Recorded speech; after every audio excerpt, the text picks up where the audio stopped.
ക്രിസ്തുവിനെ കുറിച്ചാകുന്നു ആ ഗോതമ്പ് മണിയുടെ ഉപമ. ഇനി നമുക്കുള്ള ദൂതിലേക്ക് വരാം.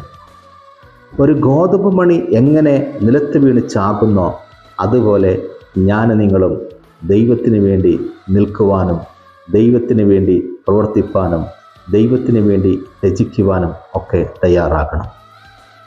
എങ്കിൽ മാത്രമേ നമ്മിൽ നിന്ന് ഒരു വിളവ് ഉണ്ടാകുകയുള്ളൂ, നമ്മിൽ നിന്ന് ഒരു ദൈവപ്രവൃത്തി ഉണ്ടാകുകയുള്ളൂ, നമ്മിൽ നിന്ന് ഒരു ഫലം പുറപ്പെടുകയുള്ളൂ. ദൈവത്തിന് സ്തോത്രം.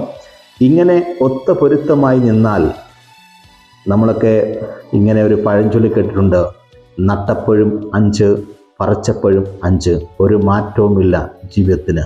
ഇന്ന് ഈ സമയം എന്നെ കേൾക്കുന്ന ദൈവത്തിൻ്റെ പൈതലെ, കർത്താവിന് വേണ്ടി വിട്ടുകൊടുക്കാൻ തയ്യാറാണോ? ദൈവത്തിന് വേണ്ടി ഏൽപ്പിച്ചു കൊടുക്കാൻ തയ്യാറാണോ?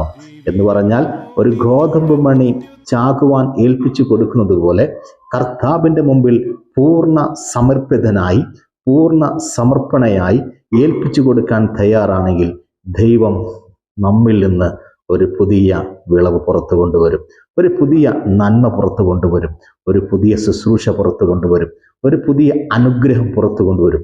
അതുകൊണ്ട് ആമേൻ, നമ്മെ തന്നെ ദൈവത്തിന് സമർപ്പിച്ചു കൊടുക്കുക.